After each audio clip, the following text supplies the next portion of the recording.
Je lui ai offert un cadeau à ma mère pour Noël, mais elle a dit, typique de toi, Lucas, un cadeau minable, je ne vais même pas l'ouvrir. Mais quand j'ai sorti la clé du pick-up dont elle rêvait, elle a commencé à supplier et à ramper.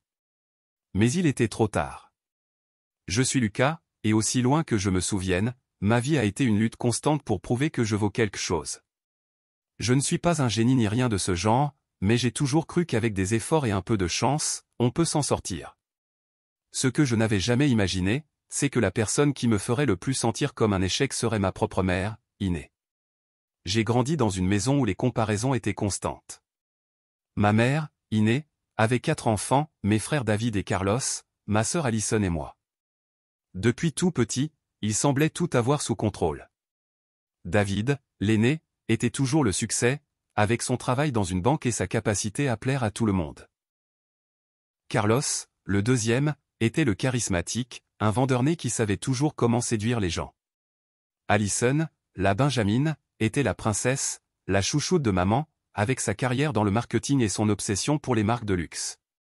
Et moi, j'étais Lucas, le perdant, celui qui ne s'intégrait jamais, celui qui arrivait toujours les mains presque vides. Ce n'est pas que je n'essayais pas. Depuis que j'ai fini le lycée, j'ai travaillé dans tout ce que je pouvais, livreur, aide dans un magasin, et même en nettoyant des bureaux la nuit. Mon salaire était misérable. Il me suffisait à peine pour payer mon loyer et manger autre chose que du riz et des haricots. Mais à chaque occasion spéciale, l'anniversaire de maman, la fête des mères, Noël, je faisais un effort pour lui offrir quelque chose. Ce n'étaient pas des choses extraordinaires, je l'admets. Une paire de chaussettes, une tasse avec un message kitsch, une chemise achetée en solde. C'étaient des cadeaux modestes, mais je les choisissais avec soin, en pensant à ce qu'elle aimerait. Je voulais qu'elle voie que, même si je n'avais pas grand-chose, je tenais à elle. Mais Iné ne l'a jamais apprécié. Chaque fois que je lui donnais mon cadeau, elle faisait cette grimace de mépris, cette expression qui en disait plus que n'importe quelle parole. « C'est tout, Lucas, disait-elle, tenant mon paquet comme s'il s'agissait d'ordures. Puis venaient les comparaisons. Regarde ce que David m'a offert, un sac de marque. Et Alison, un bracelet en argent. Et toi, tu m'offres ça? Oh, Lucas, comme tu es radin. Mes frères et ma sœur riaient, et mon père, Pedro, restait silencieux, comme s'il ne voulait pas s'en mêler. Je ravalais ma salive, je souriais et je changeais de sujet, mais à l'intérieur, je sentais ma poitrine brûler. Ce n'était pas seulement le cadeau, c'était la manière dont il me faisait sentir petit, inutile, une erreur. Je me souviens d'une fête des mères, il y a environ 5 ans, quand je lui ai offert une écharpe. J'avais économisé 2 semaines pour l'acheter, et même si ce n'était pas une marque, elle était douce et d'un bleu que je savais qu'elle aimait. J'étais nerveux, mais aussi plein d'espoir. Je pensais que peut-être, cette fois, ce serait différent. Quand je la lui ai donnée, elle l'a regardée avec dédain et a dit, « Une écharpe. Sérieusement, Lucas, tu ne te lasses pas d'apporter des trucs bon marché? Je mérite mieux que ça. » Puis elle a ouvert le cadeau d'Alison, un parfum coûteux, et s'est répandue en éloges. « Ça, c'est un vrai cadeau, » a-t-elle exclamé en la serrant dans ses bras. Je suis resté assis, les mains dans les poches, avec l'impression que le monde m'écrasait. Ce soir-là, en rentrant chez moi, j'ai jeté le sac dans lequel j'avais apporté l'écharpe et je me suis juré qu'un jour, je leur prouverais que je n'étais pas un perdant. Les années ont passé, et les moqueries n'ont pas cessé. Chaque occasion spéciale, c'était la même chose. J'arrivais avec mon cadeau modeste, et eux avec leurs grosses boîtes remplies de choses qui criaient le succès. David offrait des bijoux. Carlos achetait des appareils électroménagers coûteux. Alison apportait toujours quelque chose de tendance, et moi, eh bien, j'étais toujours celui des tasses et des chemises. Maman ne se lassait pas de me répéter que j'étais radin, que je n'arriverais jamais à rien, que mes frères étaient meilleurs que moi en tout. Si seulement tu étais comme David, disait-elle. Oh, pourquoi ne peux-tu pas être comme Carlos? Lui, il sait comment traiter sa mère. Chaque mot était comme un coup de poing, mais je gardais ma douleur pour moi et je continuais. Ce que personne ne savait, pas même mes parents, c'est que ma vie était sur le point de changer. Il y a 3 ans, j'ai eu un coup de chance. Une grande entreprise, une de celles que tout le monde connaît, a ouvert un poste administratif. Je n'avais pas beaucoup d'espoir, mais j'ai envoyé mon CV. À ma surprise, ils m'ont appelé pour un entretien. Puis un autre, et encore un autre. À la fin, ils m'ont embauché. Ce n'était pas un poste important, mais le salaire était meilleur que tout ce que j'avais eu auparavant. Pour la première fois, j'ai senti que je pouvais respirer. Je n'en ai parlé à personne, ni à maman, ni à papa, ni à mes frères. Je voulais que ce soit une surprise. Je voulais qu'ils pensent que j'étais toujours le même Lucas, celui qui pouvait à peine payer son loyer. Mais au travail, je me suis donné à fond. J'arrivais tôt, je restais tard, j'apprenais tout ce que je pouvais. Mes patrons l'ont remarqué, et en moins d'1 an, ils m'ont promu. Puis est venue une autre promotion, et encore une autre. Chaque fois que je gravissais un échelon, je sentais que j'étais plus près de leur prouver à tous que je n'étais pas un raté. Jusqu'au jour où ils m'ont nommé manager. Manager, Lucas, celui qui, selon ma mère, ne valait rien. Maintenant, j'avais un bureau, un salaire que je n'avais jamais imaginé, et un avenir qui, enfin, m'appartenait. Avec mon nouveau poste, j'ai commencé à économiser. Je ne dépensais pas pour des luxes, je n'achetais pas de vêtements chers, je ne sortais pas au restaurant. Je vivais comme toujours, dans mon petit appartement, avec mes vêtements habituels, mais sur mon compte bancaire, les chiffres grossissaient, et j'avais un plan. Maman parlait toujours d'un pick-up, pas n'importe lequel, mais un modèle de luxe, de ce qui, selon elle, donnait du statut. Elle disait que c'était son rêve, qu'avec un pick-up comme ça, tout le monde la respecterait. J'écoutais en silence, mais chaque fois qu'elle en parlait, quelque chose en moi s'enflammait. Je voulais lui offrir ce pick-up, pas seulement parce qu'elle le voulait, mais parce que je voulais voir son visage quand elle réaliserait que moi, Lucas, le radin, pouvais lui offrir quelque chose que même mes frères ne pouvaient pas rêver d'acheter. Les jours passaient, et Noël approchait.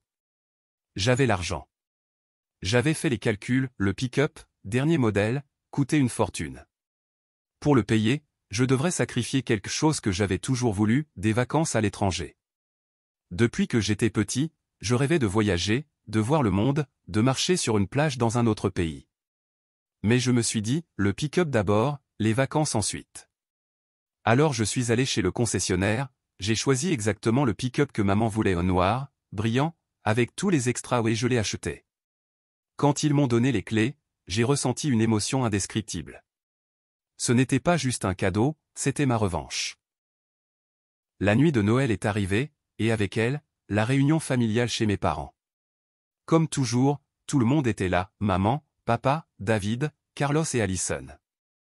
La maison était décorée de lumière et d'un immense sapin, comme maman aimait. Pendant le dîner, les moqueries n'ont pas tardé. David a commencé, Lucas, toujours dans ce petit boulot de bureau, où ils t'ont déjà viré? Carlos a ri et a ajouté, non, Lucas est le roi des jobs médiocres. Allison, avec son ton sarcastique, a dit, au moins, il continue à venir avec ses cadeaux de magasin discount. Maman s'est jointe à eux, bien sûr. Oh, Lucas, voyons avec quoi tu vas nous sortir cette année. Une autre tasse? Tout le monde a ri, et papa, comme toujours, est resté silencieux, les yeux baissés sur son assiette. Je souriais, faisant semblant que ça ne me touchait pas. À l'intérieur, je comptais les minutes jusqu'au moment que j'avais prévu. Après le dîner, l'heure des cadeaux est arrivée. Nous nous sommes assis autour du sapin, et tout le monde a commencé à sortir ses paquets. Comme toujours, personne ne m'a rien offert, pas même une chaussette ou une carte, mais ça m'était égal. J'attendais mon tour. Maman a ouvert le premier cadeau, celui de David, un collier en or, brillant et cher. Son visage s'est illuminé. David, c'est magnifique, a-t-elle exclamé en le serrant dans ses bras comme s'il était un héros. Puis elle a ouvert le cadeau d'Allison, un appareil de coiffure, un de ces trucs tout en un qui lisse, ondule et donne du volume. Ça coûtait dans les $1000. Maman a presque pleuré d'émotion. Allison, tu es un amour, a-t-elle dit en la serrant si fort qu'on aurait dit qu'elle ne la lâcherait jamais. Le troisième cadeau était celui de Carlos, un kit de maquillage d'une marque célèbre, un autre cadeau qui criait l'argent. Maman s'est levée, ravie, et l'a enlacé, Carlos, toi, tu sais ce que je veux. Puis est venu mon tour. Ma boîte était petite, de la taille de ma main. Je l'ai posée devant maman, et elle l'a regardée avec cette expression habituelle, moquerie, mépris, comme si elle savait déjà que ça ne valait pas la peine. Elle l'a prise et a dit, ça doit être de Lucas, la plus petite boîte. Qu'est-ce que c'est, un chewing-gum? Tout le monde a ri, et le son de leur rire m'a transpercé les oreilles. Puis, sans même l'ouvrir, maman m'a regardé et a dit, typique de toi, Lucas, un cadeau minable. Je ne vais même pas l'ouvrir. Tiens, jette-le à la poubelle. Et elle m'a lancé la boîte au visage. Je n'ai pas eu le temps de l'esquiver, et le coin m'a éraflé la joue. J'ai senti la brûlure, mais plus que ça, j'ai senti quelque chose se briser en moi. Je n'ai plus pu me retenir. Je me suis levé de ma chaise, la boîte à la main, et j'ai crié, « Regarde la misère que j'allais te donner !» J'ai commencé à l'ouvrir. Tout le monde s'est tu d'un coup. L'atmosphère est devenue tendue, comme s'il sentait que quelque chose d'important allait se passer. J'ai ouvert la boîte, j'en ai sorti la clé et je la lui ai montrée. « Tu reconnais ce que c'est ?» ai-je demandé en la tenant en l'air. Elle, toujours avec son air supérieur, a ri et a dit, « La clé de ton taxi, ou quoi ?»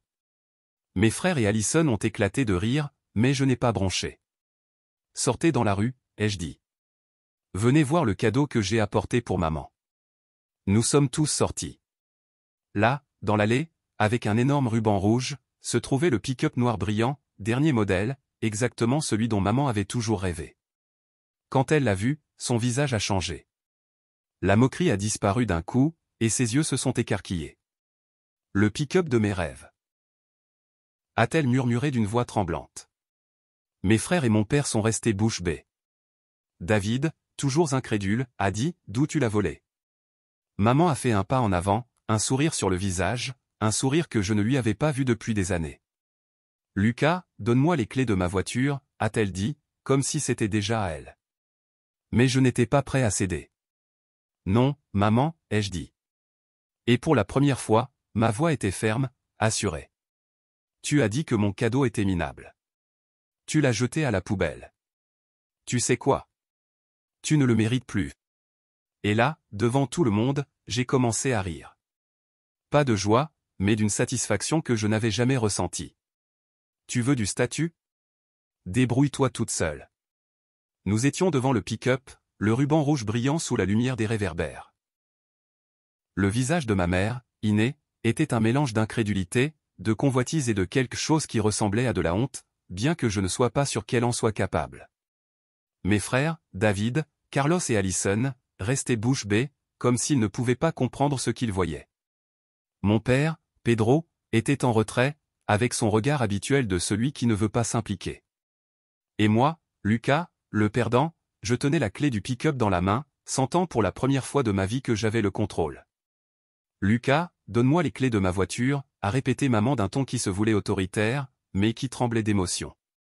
Elle a fait un pas vers moi, la main tendue, comme si elle avait déjà le droit de le réclamer. Mes frères murmuraient entre eux, et David, toujours le premier à parler, a lâché, « Allez, Lucas, ne joue pas les importants. D'où tu sors ce pick-up? Personne ne croit que tu l'as acheté. » Allison a ri, mais c'était un rire nerveux, comme si elle n'était pas sûre de ce qui se passait. Carlos, avec son arrogance habituelle, a ajouté, « Tu l'as sûrement loué pour impressionner. » Pathétique. J'ai regardé maman, puis mes frères, et quelque chose en moi s'est enflammé. Toute ma vie, j'avais enduré leurs moqueries, leurs commentaires cinglants, leur façon de me faire sentir que je ne valais rien. Mais ce soir-là, devant ce pick-up, j'ai senti que le jeu avait changé. Je n'allais plus les laisser me piétiner. « Non, maman, » ai-je dit en reculant d'un pas et en tenant la clé plus fort. « Tu as dit que mon cadeau était minable. Tu l'as jeté à la poubelle, tu te souviens? Tu me l'as lancé au visage. Tu m'as même fait une éraflure. Je me suis touché la joue, là où je sentais encore la brûlure. Si ma misère te dérange tant, alors tu n'as pas besoin de ça. » Le visage de maman a changé. La convoitise dans ses yeux a laissé place à un mélange de panique et de colère. « Ne sois pas ridicule, Lucas, » a-t-elle exclamé en faisant un autre pas vers moi. « C'était une blague, mon fils. Tu sais que je t'ai toujours aimé. Donne-moi les clés, ne fais pas de drame. » Ces paroles étaient comme un texte répété, mais elles ne me trompaient pas. Je la connaissais trop bien. Elle avait toujours été comme ça, elle m'humiliait, me rabaissait, et ensuite, quand elle voulait quelque chose, elle faisait semblant que tout allait bien, que nous étions une famille heureuse. « Une blague ?» ai-je répondu en haussant la voix. « Toute ma vie, tu m'as traité de radin, de perdant, tu m'as dit que je ne valais rien comparé à David, Carlos ou Allison. Tu crois que je ne m'en souviens pas? Chaque anniversaire, chaque Noël, chaque fête des mères. Regarde ce que David m'a offert, un sac de marque. Regarde ce qu'Alison m'a donné, un parfum cher. Et toi, Lucas, des chaussettes. Tu crois que ça ne me faisait pas mal? Tu crois que je ne me donnais pas du mal avec le peu que j'avais? Ma voix s'est légèrement brisée, mais je n'ai pas arrêté. J'avais gardé ces mots pendant des années, et maintenant ils sortaient comme un torrent. Maman est restée silencieuse, ce qui était rare pour elle. Mes frères aussi. Je crois qu'ils ne m'avaient jamais vu comme ça, si ferme, si sûr de moi. Mais ça n'a pas duré longtemps.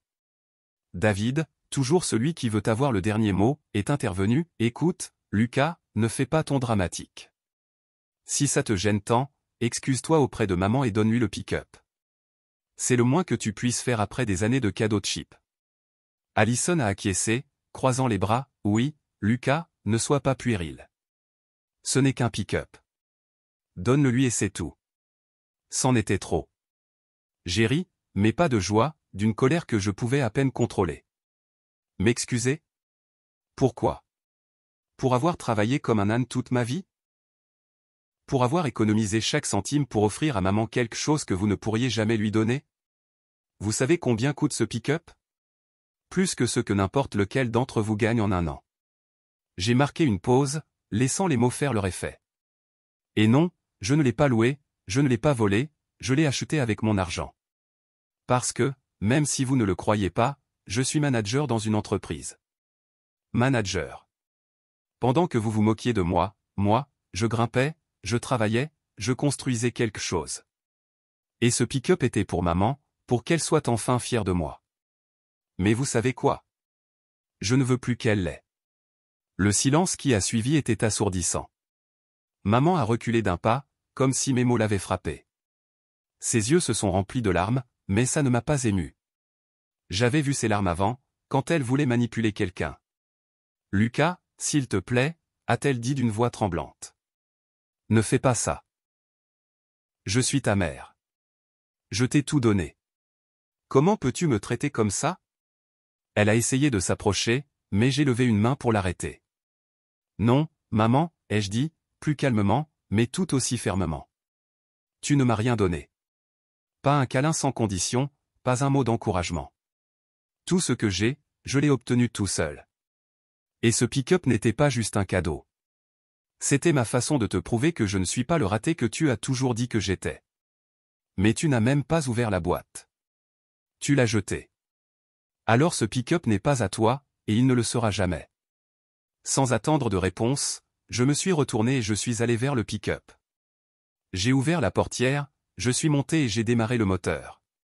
Le rugissement du véhicule a rempli la rue, et dans le rétroviseur, j'ai vu ma famille debout, immobile, comme s'ils ne pouvaient pas croire ce qui se passait. Maman a fait un pas en avant, criant « Lucas, n'ose pas. Reviens ici. » Mais je ne l'ai pas écouté. J'ai appuyé sur l'accélérateur et je suis parti, laissant derrière moi la maison, les lumières de Noël et la famille qui ne m'a jamais aimé. Les jours suivants ont été fous. Mon téléphone n'arrêtait pas de sonner. Maman m'a appelé encore et encore, laissant des messages vocaux qui commençaient doucement et finissaient par des cris. « Lucas, mon fils, s'il te plaît, parlons. Tu sais que je t'aime. Ce pick-up est mon rêve. Ne me fais pas ça, disait-elle dans l'un. Dans un autre, sa voix était pleine de venin, tu es un ingrat. Après tout ce que j'ai fait pour toi, c'est comme ça que tu me remercies? Mes frères ont aussi essayé de me contacter. David m'a écrit un message disant que j'étais immature et que je devais penser à la famille. Alison m'a appelé pour me dire que maman était effondrée et que j'étais égoïste. Carlos a été le plus direct, rends le pick-up, Lucas, ou ça va mal aller.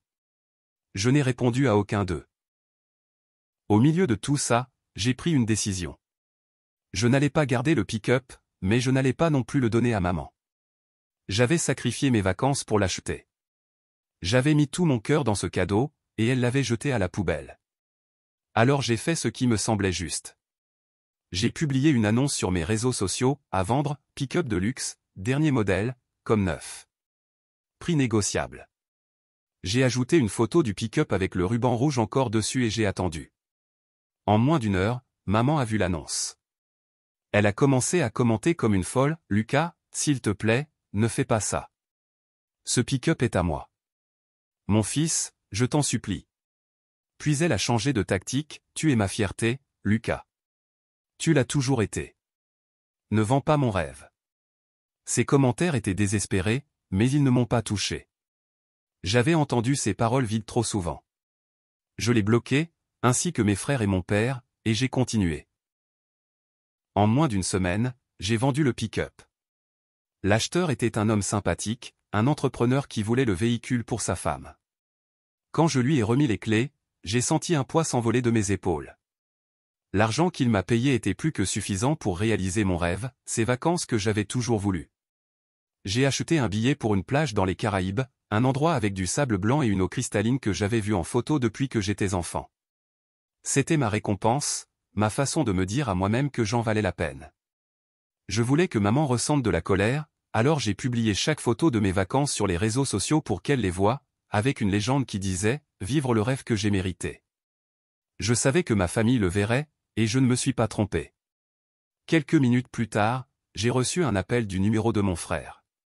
Quand j'ai répondu, c'était maman, utilisant le téléphone de Carlos. Elle ne m'a pas laissé parler. « Tu n'es qu'un bon à rien », a-t-elle crié. « Tu as vendu mon pick-up pour partir en voyage. Tu as toujours été un raté, Lucas, et tu le seras toujours. » Sa voix était pleine de rage, mais aussi de désespoir. Elle savait qu'elle avait perdu, et ça la tuait. Je ne suis pas resté silencieux. « Non, maman », ai-je dit avec un calme qui m'a surpris. « La ratée, c'est toi. Tu as passé ta vie à me rabaisser, et maintenant que tu n'as pas ce que tu veux, tu viens m'insulter. Mais tu sais quoi? Je suis sur une plage, en train de vivre ma vie, pendant que toi, tu restes coincé dans ta cupidité. Ne me cherche plus. » J'ai raccroché, bloqué le numéro et éteint mon téléphone. Depuis, je n'ai plus reparlé à ma famille. Je ne sais pas si je le ferai un jour, mais pour l'instant, je n'ai pas besoin d'eux. Je construis ma vie, ma carrière, mon bonheur. La plage n'était que le début. Avec mon salaire de manager, je planifie d'autres voyages, d'autres aventures. Et chaque fois que je pense à ce Noël, au visage de maman quand elle a vu le pick-up et à la façon dont elle s'est effondrée quand je suis parti, je ressens un mélange de colère et de satisfaction. Colère pour tout ce qu'ils m'ont fait endurer. Satisfaction parce qu'à la fin, j'ai gagné. Je ne suis pas un perdant, je ne l'ai jamais été, et maintenant, le monde le sait.